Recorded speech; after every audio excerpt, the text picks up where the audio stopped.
আসসালামু আলাইকুম, সবাই কেমন আছেন? আশা করি ভালো আছেন। আলহামদুলিল্লাহ আমি অনেকটা ভালো আছি।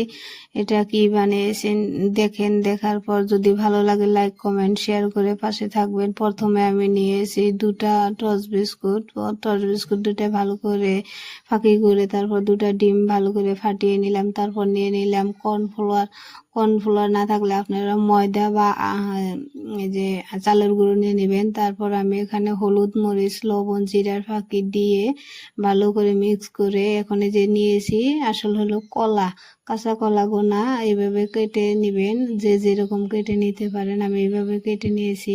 তো কলার মাঝে দিয়ে ট্রাই করে দেখলাম কেমন হবে। তো আমি এটা পানি দিয়ে অল্প মিক্স করে তারপর আমি ডিম দুটো যে ফাটিয়ে রাখছিলাম সেই ডিম দুটো দিয়ে আমি ভালো করে মিক্স করে এই যে কলা দিয়ে দিলাম। কলা দিয়ে এখন আমি ওই যে বিস্কুটের গুঁড়োগুলো যে রাখছিলাম সেই বিস্কুটের গুঁড়ো দিয়ে ভালোভাবে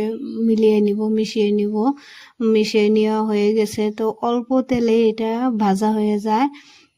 অল্প তেলে ভাজবো, তার জন্য আমি অল্প তেল দিয়ে দিছি। তো ভিডিওটা ভালো লাগলে শেয়ার করে অন্যদের সুযোগ করে দিবেন দেখার জন্য।